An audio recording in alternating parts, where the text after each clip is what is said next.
Hola, ¿qué tal? Muy buenas noches a todos. Estamos en la emisión de uno más de los podcasts para la Casa del Tarot. En este momento tenemos en la línea al maestro Ricardo Sayas, físico, matemático y un buen lector o gran lector de obras de ciencia ficción o de trabajos de ciencia ficción, quien además pues nos va a hablar en esta noche acerca de la enajenación y la era de la información. Hola Ricardo Sayas, muy buenas noches. Hola, buenas noches, ¿qué tal? ¿Cómo estás? Estoy bien, muchas gracias. Espero que todos ustedes estén bien también.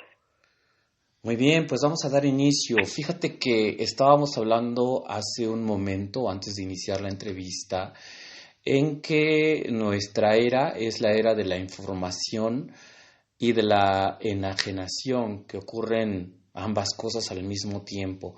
¿Por qué la información? Porque el ser humano en este momento tiene acceso a cualquier conocimiento, a muchas formas del conocimiento, y sin embargo opta por ignorar todas las vías o todos los caminos del conocimiento para acercarse a la enajenación o más bien a una forma inmediata de conocimiento o de saberes que van a mediar para condicionar su vida y su devenir, que van a de alguna manera controlarlo, ideologizarlo o bien conducirlo hacia una condición de mercado o de enajenación como tal, existe el título o como lo estamos planteando, ¿no?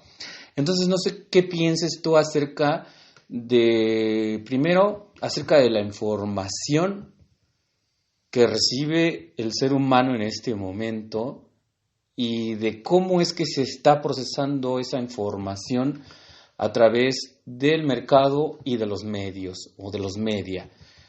¿Qué piensas tú acerca de toda la información que recibe actualmente el ser humano, Ricardo Sayas? Pues pienso que, bueno, son varias cosas realmente.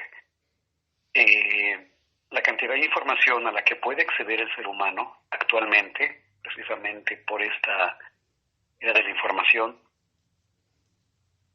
es increíble, la cantidad es increíble. Pero precisamente debido a un filtro bien empleado por las compañías mediáticas, las compañías televisoras, el radio, pues se abocan simplemente a proporcionarle a la gente cosas de fácil digestión, por decirlo de alguna manera, de fácil asimilación, y pues es una especie de retroalimentación. Yo tengo todas las opciones de la información a tu disposición, pero si yo observo que tú tienes una tendencia, y esa es una palabra importante, tendencia, y yo veo que tú tienes una tendencia hacia ciertos géneros musicales, por decirlo de alguna forma, estamos hablando de la información en general, la música es información finalmente. Si yo observo que tienes una tendencia en esa dirección, pues voy a entonces voy a direccionar la información y mediré la cantidad de veces que tú tienes acceso, por ejemplo, a una canción vamos a hablar de un artista en particular, de Peso Pluma, que yo no lo conozco, pero sé que existe y sé que es muy famoso, pero no lo conozco. Sí. Y si yo veo que tú eliges a ese artista 20 veces en un día, pues te voy a mostrar 25 veces a ese artista, porque a mí me conviene, porque eso implica un consumo en varios sentidos. Y no te voy a ofrecer nunca un concierto de Philip Glass, por decir algo. Y esos filtros son los que se van aplicando continuamente, por eso digo que es una retroalimentación. Yo arrojo la información observo cómo se va consumiendo y voy optimizando la manera en la que la gente accede a ese tipo de información. Esto es una herramienta de muchos filos porque pues es obvio a estas alturas que nuestros cerebros en muchas ocasiones vamos a tender a, a consumir lo simple, lo sencillo, lo inmediato, lo que no, bueno, desde mi punto de vista, ¿no? O sea, no habrá gente, y qué bueno que sea así, habrá gente que se inspire con Peso Pluma y pueda hacer otras cosas similares. Pero desde mi punto de vista son productos comerciales que no hacen trascender a una persona en sus capacidades intelectuales, más allá de chupar una paleta pop, y el gusto inmediato y el consumo por los productos de fácil asimilación. Entonces es el consumismo por el consumismo, en otras palabras. Y veo yo que esa actividad es actualmente una actividad muy extendida en el mundo. O sea, podemos hablar de nuestra sociedad, pero dudo mucho que sea diferente en otros países. O sea que tú consideras que la información, bueno, sí, creo que es una cosa muy obvia, ¿no? Que esta tendencia, como dices, o que las tendencias se han vuelto globales, ¿no? Hay una globalización de la tendencia y es algo que pone de sobreaviso en la condicionante del mercado, ¿no? De ir hacia un control del consumo en la media de la población, ¿no? Uh-huh. Y sí. pues Sí. que genera así como tal la enajenación. O sea, la tendencia llega a la enajenación. Entonces, podríamos decir que ahora el mundo está más reducido, que tiende a ser un reducto de esta condicionante y que por tanto también lo vuelve más vulnerable a la hora de plantar a un personaje, mostrar un ritmo, mostrar a un género como tal, y que esto también vuelve vulnerable al ser humano, o bueno, al hombre moderno, en un sentido de que lo hace más maleable, más permeable, ¿no? Sí, Sobre todo porque obedece a la condición de mercado. Bueno, finalmente el objetivo de todas estas, de lo que hacen toda la tecnología o toda la inteligencia artificial, porque de hecho ya es la inteligencia artificial, ya estamos cooptados y estamos siendo analizados por inteligencias artificiales que concretamente nos van a decir qué escuchar, en qué hora, en qué momento y en qué cantidad, ¿no? Ya no existe el individuo como tal, incluso pienso yo que el objetivo es aislar al individuo y volver al hombre un hombre de masas, ¿no? Regresar a las masas, ¿no? Que de todas maneras es algo que no es la primera vez que ocurre. Digo, ha ocurrido en procesos históricos. Uno de ellos pues es pues propiamente el nazismo o la Unión Soviética también en algún momento, ¿no? Sobre todo con el estalinismo. Ha ocurrido esta como alienación del hombre para conducirlo a la condición de masa, ¿no? De masas. Sí. Entonces, finalmente es un recurso que se ha usado ya, pero que ahora tiene todo el apoyo, tiene todo el soporte en la inteligencia artificial y en las tecnologías. Entonces, exacto. En otras palabras, está optimizando ese proceso. claro, lo optimiza bastante bien y esto es Exacto. aislar al individuo y disolverlo, hacer que se disuelva en la masa porque pues el individuo como tal intenta ser ¿cómo decirlo? Intenta ser segregado, intenta ser señalado de algún modo, Dominado. dominado, exactamente. Exacto, sí. La información vista desde esa perspectiva es un elemento de control, es un elemento de dominio. Sí. Y pues evidentemente es no necesariamente dominar al individuo como en 1984 de Orwell, pero sí dominarlo para que consuma lo que yo necesito que consuma, la cantidad de veces que yo necesito que lo haga, que no cuestione, porque parte de la enajenación, el concepto de enajenación es precisamente falta de atención, es un embelezamiento por cosas simples, por cosas sin profundidad. Y pues alguien que no tiene elementos ni juicios profundos, pues es fácilmente maleable, precisamente, fácilmente dominado. Y pues si lo que me conviene son individuos consumistas, pues entonces me enfocaré en optimizar ese proceso.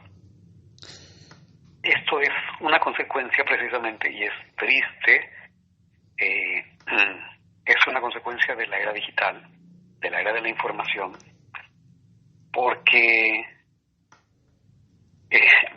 te vuelvo a hacer el comentario que me parece que ya te había hecho hace algún tiempo.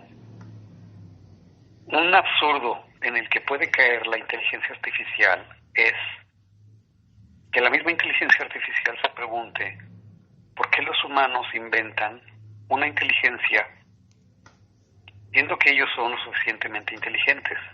Es decir, ¿por qué recurrir a algo artificial en ese sentido? Eso demostraría que no están satisfechos con sus actos, ni con sus decisiones, ni con sus consecuencias, a tal grado que necesitan inventar una inteligencia extraordinaria, sintética. Pero lo absurdo es eso precisamente. ¿Por qué seres inteligentes crean una inteligencia para resolver qué? Es decir, la inteligencia artificial podría concluir que ellos requieren de esto, significa que no son muy inteligentes, porque se sienten limitados en algún momento y necesitan precisamente apoyo de una inteligencia artificial. Es gracioso y pues es grotesco incluso, y es absurdo. Claro, pero bueno. En esto que estás diciendo, pues el hombre como que empieza a desdibujarse, ¿no?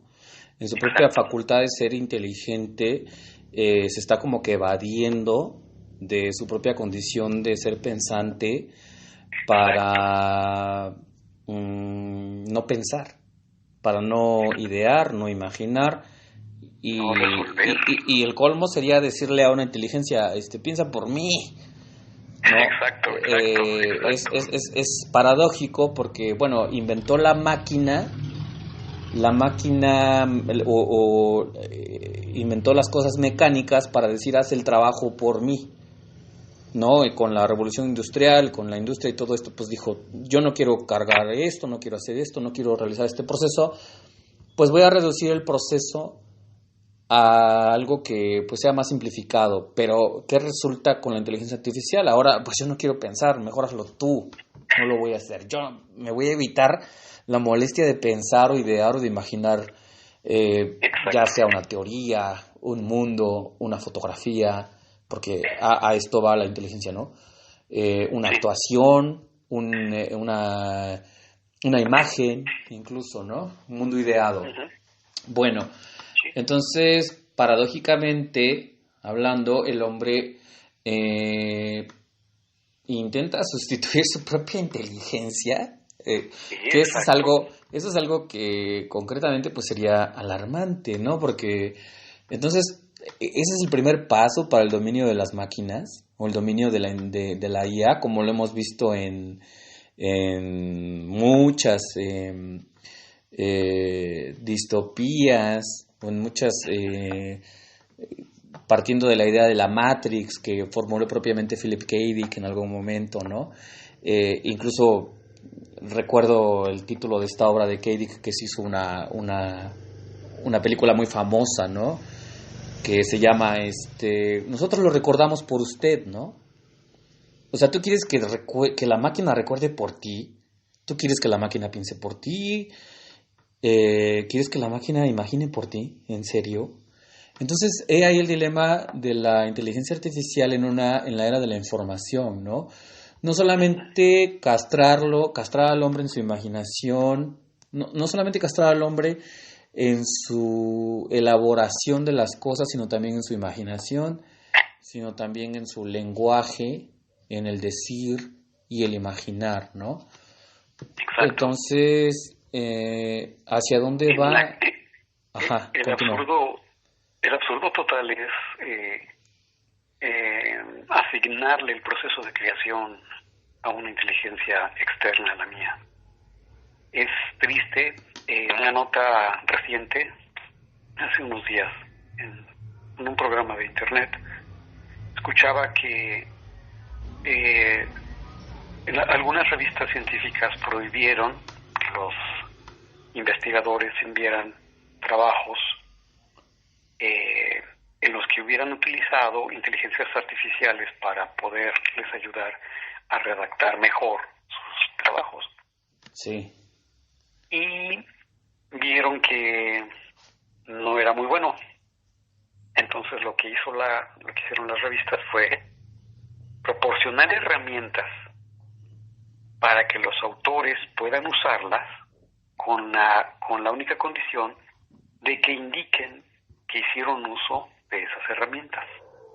Sí. Pero vamos a lo mismo, estamos hablando de científicos, los seres que la humanidad considera como los más preparados, como los más avesados, como los más avanzados en algunas ideas, y que ahora sea la misma editorial la que les propone utilizar herramientas de inteligencia artificial para la redacción de sus propios trabajos. A mí, la verdad, me duele, como dices tú, la condición humana, me duele la humanidad que está cayendo a unos niveles, yo los veo como seres mutilados, como discapacitados mentales, que entienden, entre comillas, entienden que en algún momento su trabajo puede ser mejor por el hecho de haber utilizado una herramienta de ese tipo. Entonces es como tú ya describiste muy bien, la condición humana descrita, manipulada, moldeada por una inteligencia externa a la humana. Y lo peor del caso es que el gozo, la satisfacción de los seres humanos por este tipo de resultados, eso es para mí terrible. Me acabo de acordar de la obra de un gran visionario de la ciencia ficción que fue Stanislav Lem, concretamente de la obra Congreso de Futurología, ¿no? En la que el hombre llega a depender de la inteligencia artificial o de la máquina y en su inteligencia para poderse crear una realidad que no existe, ¿no? Bueno, estoy spoileando, ¿no? No sé quién haya leído o si alguna vez alguien vaya a leer esta obra. Lem, como visionario, pues veía que el hombre a final de cuentas iba a terminar siendo un lisiado que iba a usar las herramientas de la inteligencia artificial para poder proporcionarse una vida o un devenir, ¿no? Y en esto, pues al final de cuentas iba a acabar en la ruina, ¿no? Iba a ser una ruina. Entonces el hombre, en su devenir, tal vez como lo planteó Stanislav Lem, se acerca a su ruina, no digamos al dominio, el dominio de la inteligencia sobre el hombre. Más bien yo considero que por la falta de la imaginación o por la pereza que se está experimentando ahora mismo, el hombre se acerca a su ruina. No sé qué piensas tú. Pues sí, pero precisamente ese esa ruina es un signo inequívoco de la decadencia.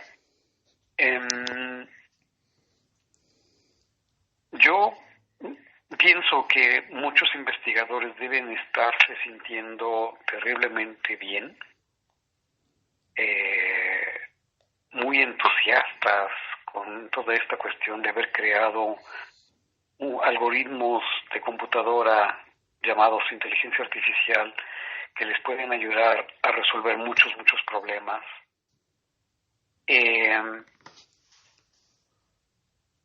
Pero siento que ese entusiasmo es un entusiasmo vano, porque insisto, porque crear una herramienta que me tiene que resolver las cosas cuando se supone que la humanidad tiene un cerebro que contiene una inteligencia propia natural, que tiene la capacidad para resolver cualquier problema que se le proponga.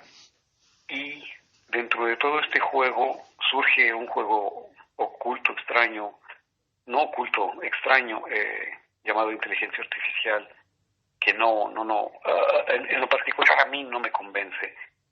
Si se supone que una inteligencia artificial nos va a ayudar a resolver todo tipo de problemas en algún momento, sí, yo no me imagino a una inteligencia artificial teniendo la capacidad de, por ejemplo, el matemático Grigori Perelman, que resolvió un problema muy importante, la conjetura de Poincaré, que fue un problema que tenía muchísimo tiempo sin resolverse. sí. Una cosa es tener las herramientas, matemáticas para hacer con ellas lo que pueda hacer, dictado por tu propia inteligencia. Y otra cosa muy distinta es darle a una máquina las herramientas y observar qué es lo que ella podría hacer para resolver un problema de magnitud tal como la conjetura de Poincaré. A lo que voy es que siento yo que la inteligencia artificial hace buenas cosas, pero limitadas. Es decir, dudo yo que vaya en algún momento a tener la capacidad para resolver problemas matemáticos muy complejos que solamente es posible resolver cuando se tienen las herramientas adecuadas y la intuición humana y la capacidad de observar los problemas desde la perspectiva humana. O más bien, perdona que te interrumpa. No te preocupes.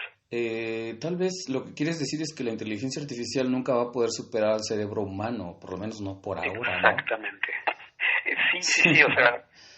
O sea, concretamente el órgano humano que pues ha sido perfeccionado a través de miles de años, que es el cerebro humano, se opone y además pues como creador de la propia inteligencia artificial, yo considero que lo único que está haciendo es tratando de justificar su pereza, ¿no? Porque muchos dicen que lo que en realidad hace la inteligencia artificial es tomar elementos violando derechos de autor y tomando elementos de muchísimas partes que están en la web o en la nube, está tomando todos los elementos que tiene a su alcance para configurar y crear a partir de un algoritmo, de un proceso, dar una respuesta, ¿no? Que finalmente pues es asequible a muchas personas, pero que está constituida por todo el bagaje o todo lo que ha creado o ha más bien montado el ser humano en la web. De eso hace uso la inteligencia artificial, ¿no? A final de cuentas es un producto humano que utiliza o toma de muchas fuentes sus recursos para dar una respuesta. Ante esto, pues hay muchísimas discordancias porque se espera que exista una regulación. O sea, concretamente lo que está haciendo la inteligencia artificial es plagiar la inteligencia del hombre, ¿no? O sea, habría que decirlo de un modo así, ¿no? plagiar a partir de todos los elementos que se le proporcionan, que es una cantidad descomunal de información, dar un resultado. O sea, lo que es simple y sencillamente te doy una instrucción y dame un resultado. Al final de cuentas eso es lo que estamos conociendo como inteligencia artificial, ¿no? Te doy una información y me das un resultado. Pero es un resultado que deviene de toda la información o de todo el conocimiento que está cooptado en la web, ¿no? Exacto. Entonces, yo creo que lo has dicho demasiado bien. Yo creo que lo has dicho demasiado bien, pero estamos ahí hablando solamente de la creación a partir de la manipulación de N elementos. sí, Pero yo pienso que el punto central no es ese, el punto central es que el humano, después de todo ese proceso de creación por parte de la inteligencia artificial, queda satisfecho con el resultado, cuando el humano mismo pudo haber obtenido ese mismo resultado. El humano, exactamente. como dices tú, Se se solapa. tira, se tire frente a la inteligencia artificial diciendo que esa nueva forma de crear, esa nueva forma de proporcionar respuestas es algo, es novedoso, pero no es lo mejor ni es lo más importante. Yo pienso que el Desde ser mi humano, perspectiva. yo pienso que el ser humano se solapa en su propio, en esta condición que ha creado de la inteligencia artificial, pero también me gustaría usar una palabra que es muy mexicana, ¿no? Uh-huh. Y me gusta muchísimo. El ser humano se alcahuetea, es alcahuete de la inteligencia artificial porque le ahorra tiempo y le ahorra el pensar, pero finalmente él sabe que no es inteligencia, o sea, no es inteligencia como tal. No podemos definir concretamente, o no podemos decir, no podemos definirla como inteligencia. Eso sería demasiado aventurado, demasiado decir, como el decir que es conciencia, ¿no? Uh-huh. Entonces, como parte de un proceso, porque al final de cuentas es un proceso o un algoritmo, tendríamos que cuidarnos de nosotros mismos al final de cuentas, ¿no? O no sé qué piensas. La calidad de la respuesta en cuanto a los algoritmos de inteligencia artificial es una función directa de la calidad de la pregunta. En otras palabras, si tú haces preguntas simples, pues vas a obtener respuestas simples. A mí lo que me preocupa es cuando tengas problemas verdaderamente importantes. No me imagino a una inteligencia una inteligencia artificial incursionando en temas filosóficos. Sí. Es decir, como que hemos tocado solamente algunas cuestiones concretas de las ciencias exactas, matemáticas, pero ¿qué hay de la parte social? ¿Cómo, por ejemplo, respondería la inteligencia artificial a un problema social, por ejemplo, de las comunidades LGBT? O sea, si tú le propones algo así, como un problema, me interesaría saber cómo responde la inteligencia artificial. Otra vez va a salir como la misma disculpa con la que sale ChatGPT cuando tú le preguntas algo más o menos complicadito, que te dice, bueno, yo te respondo en función de la información con la que me han nutrido ustedes. Ah, claro. Pero la verdad es que, como dices tú, ella miente, porque ella tiene a su alcance toda la información que está en Internet. Sí, no es que esté limitada. Exactamente. Entonces, no está limitada, pero volvemos a lo que te decía hace rato. Todavía no tiene la capacidad para analizar de manera independiente, a como lo hacemos los humanos, los problemas reales de los humanos. ¿Sí me explico? Sí. Es decir, todo el conocimiento que está en Internet tiene un bagaje increíblemente está sesgado por todos los prejuicios que la humanidad arrastra desde hace un montón de tiempo. Sí. la inteligencia artificial, para que pueda evolucionar realmente algo útil, va a tener que deshacerse de toda esa basura para poder proporcionar respuestas congruentes y útiles. Si no es así, no tiene derecho a ser llamada inteligencia. Artificial lo es, pero no tiene derecho a ser llamada inteligencia.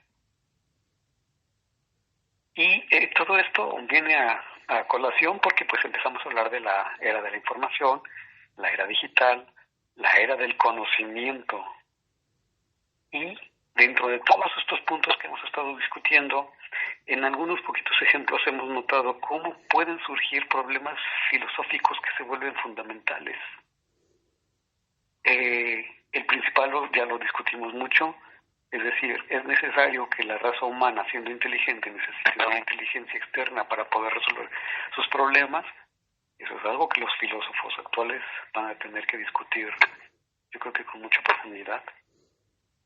Creo que se están saltando a los filósofos humanos, la verdad, porque aquí ya todo el mundo ha soltado N cantidad de aplicaciones que supuestamente hacen uso de la inteligencia artificial para hacer imágenes, para hacer música, para redactar cosas aparentemente complicadas en formas más comprensibles, más asimilables, para un montón de cosas. Ahora, volvemos otra vez al problema de hace rato, que discutimos hace rato. Sí. Existe una cantidad infinita de información en Internet. El ser humano ha sido incapaz de tomar toda esa información para resolver sus propios problemas. ¿Qué es lo que va a hacer la inteligencia artificial con toda esa información? La inteligencia artificial podría pensar en algún momento, bueno, pero si aquí está todo, aquí están los problemas y aquí están las soluciones, ¿qué es lo que están haciendo los seres humanos? Esas cuestiones que yo propongo que se podría hacer la inteligencia artificial son preguntas filosóficas finalmente. Claro. Y no son baladíes. Entonces, pues bueno, tenemos todavía que evolucionar mucho, tenemos mucho por hacer todavía, que no hemos hecho desde que no existía la inteligencia artificial como seres humanos, como especie, y tenemos que sentarnos a tomar en serio ese problema de qué tan importante es vivir en la era de la comunicación, en la era del conocimiento. Qué tan importante es realmente tener acceso a una cantidad increíble de información. ¿Qué puedo hacer con toda ella? ¿Cómo puedo asimilarla para resolver problemas? Y después entrarle al punto de, bueno, vale, ya lo hicimos, ya la tenemos aquí en nuestras computadoras, en nuestros teléfonos. ¿Qué podemos hacer ahora con la inteligencia artificial? Exactamente.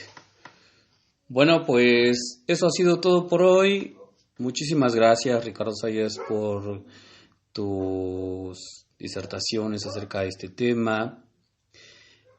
Por último, ¿qué podrías recomendarle a la gente acerca del uso de la inteligencia artificial y del uso de la información tan vasta que existe ahora en las redes o en su vida? ¿Qué le podrías decir a la gente que a lo mejor está tratando de aprender algo que no ha sido mediado por sus carreras, sus vidas o lo que, digamos, les vino conforme ha sucedido su vida? ¿Qué les recomendarías a las personas hacer con la información que tienen o con la información tan avasalladora que nos llega todo el tiempo? Algo que se me ocurre rápidamente es, y lo digo por el área en la que yo me desarrollé, Sí. Es, por ejemplo, ya que existe la inteligencia artificial y ella tiene contacto con toda el Internet, con todos los datos del Internet, pues bueno, pedirle a una inteligencia artificial, por ejemplo, que te busque todas las referencias más importantes sobre un tema en particular. Eso ayuda muchísimo, porque cuando uno está haciendo una investigación, uno tiene que meterse a la biblioteca física, buscar en N revistas el tema que te interesa y ahí se pierde muchísimo tiempo. No se pierde mucho tiempo porque realmente aprendes, pero se usa mucho tiempo para leer muchos artículos y muchos no te aportan realmente nada. Entonces, si la inteligencia artificial realmente es tan eficiente como la quieren presentar, ella tendrá la capacidad, o debe tener la capacidad, de revisar exactamente y con mayor precisión, porque es un algoritmo. Es un algoritmo que va a hacer búsquedas más rápidas y más precisas. Eso yo se lo atribuiría a una inteligencia artificial. Pero entonces, cuando te muestren los resultados, deben ser resultados más específicos respecto a lo que tú estás buscando. Eso para la gente que se dedica a la investigación. Habrá personas que la van a utilizar para hacer obras musicales, sinfonías. También es importante, son creaciones finalmente dictadas en principio por un cerebro humano. Finalmente el producto es sintético, pero pues habrá que ver los resultados. Y lo mismo en cuanto a mezclar. Hay gente que he visto en internet que hay gente que se pone a hacer cosas como estas. Mezcla un rinoceronte con una amiba y ponle algo de ave y a ver qué resulta. Y la inteligencia les da unas cosas ahí raras, ¿no? Sí. Digo, eso para mí es inútil, pero finalmente, pues si la gente lo ve como un acto de creación, pues bueno, allá ellos, ¿no? No me parece útil, puede ser interesante por un momento, pero no es realmente algo que, bueno, en fin. Bueno, concretamente usar la inteligencia artificial como una herramienta de investigación, ¿no? Que ahorraría muchísimo tiempo a los investigadores. Exactamente. Y que sea válido decir, bueno, yo tomé esta información de la biblioteca de Nueva York, por ejemplo, ¿no? Y que está digitalizada, y tomé de esta digitalización, además de que tomé esta digitalización de la biblioteca de Nueva York, al mismo tiempo la traduje y te doy las fuentes y te doy la información. Sí, exacto. Entonces eso sería, vaya que sería súper útil para una inteligencia artificial, exacto. ¿no? Sí, exactamente. Sí. Bueno, pues muchísimas gracias, Ricardo Zayas. Agradezco muchísimo tus opiniones, tus ideas acerca de este tema. Gracias a toda la gente que escucha La Casa del Tarot. Buenas noches y hasta la próxima.